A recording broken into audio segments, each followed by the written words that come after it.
حي على الفلاح. Imagine you see an enemy who's harmed you, says Salamu alaikum, and you really mean it, may peace be on you. If that peace is granted to that person, your problem is solved. So greet them, subhanallah. And if they were to greet you, respond, wa alaikum assalam. Yeah, it's okay. And you know, sometimes they might look at you and say, what are you greeting me for? Yeah, it happens. But when someone harms you and you have a moment within yourself later on or at that same time to think what your connection is with that person. The Almighty made them exactly as He made you. Nothing was given to you above them in terms of being born and created. Subhanallah. You were born, they were born. You came to this world, they came to this world. The Almighty made you, He made them. He decided you're going to have parents, they're also going to have parents. And whatever upbringing they had might have differed slightly because now the role of outside human beings or other human beings, parents or anyone else, the environment, your friends, that role plays a big, in fact, that plays a big role in the lives of people. They may have changed. If you can think for a moment, the maker is the same. The one who made you, the one who made me is the same. So just like if I shared the same parents, and it's my sibling, real sibling, one mother, one father, there is a certain connection. And I do know many families are broken. Broken meaning we've become so materialistic and sometimes we've become so selfish that we have big issues when we know they can be resolved. So the Almighty says in the Quran in more than one place, the reward is with those who can bear patience and forgive, although it's your right not to forgive. If someone does wrong to you, it's your right not to forgive them. You have a right not to forgive them. But guess what? You're taught that when you don't forgive them, it's okay, but you're holding it. For when? For the Day of Judgment. So when you're holding it, it's a burden. It's on your shoulder. You hold another one on your shoulder. You hold another one on your shoulder. And what happens? الَّذِي أَنْقَضَ ظَهْرَكَ. When the Prophet ﷺ was protected from that which would crack his back, we would be from among those whose backs would be cracked a long time back. We hold so much weight.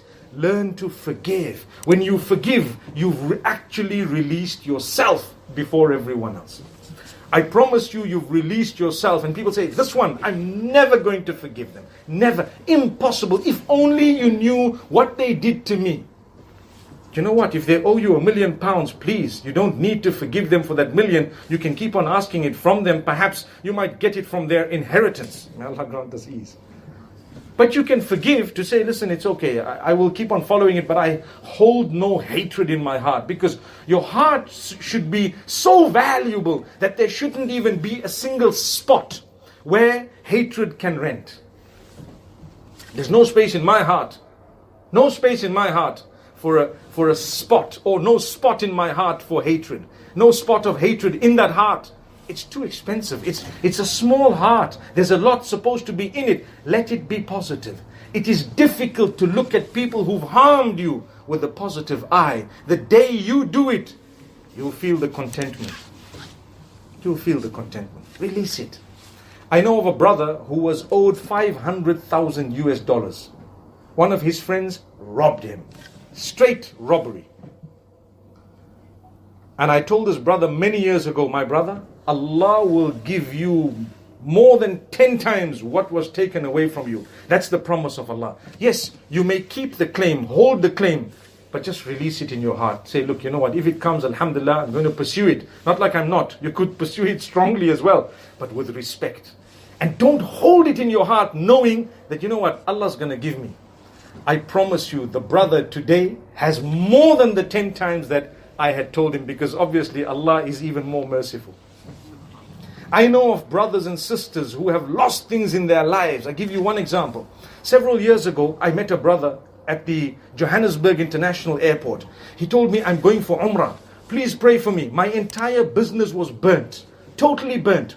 And a lot more happened. And this was the business. And it was a very big business. I told him, my brother, if you are happy with what Allah has chosen for you, Allah will replace what He has taken away from you with much better. 2 years later. How many years later? I met him, the same brother, at a masjid. He told me, do you remember me? I said, the face is quite familiar. He said, I'm the brother who met you 2 years back, and I told you that my factory was burnt. My business was burnt completely. He said, it's been 2 years, and guess what? We have renovated, we have gone back, and now it is double the size with the latest technology, and our production is almost 10 times more. Why? Because you didn't close yourself in a shell, and you didn't just depress yourself and stay at home and not meet anyone, but you get up and you face the challenges of the world. We all will. You have to get up in the morning, have your bath, dress up, look at yourself, feel good, dress up for yourself, not for someone else. I'm dressing up because I want to feel good, subhanallah. Can I tell you something very, very interesting? Very interesting. You're not going to believe I'm going to say this. The underwear that you have says a lot about who you are. Do you know that? Wow, I think a lot of the uncles are just looking at me. Did you just say that? I did. When you take pride in what you have for yourself, you feel a better person. You're wearing something that really you feel good with. It will really boost you. Try it out, guys. May Allah grant us ease. I don't think anyone would have told you that, such a platform. But it's a motivational evening. At least I've motivated you to do one thing.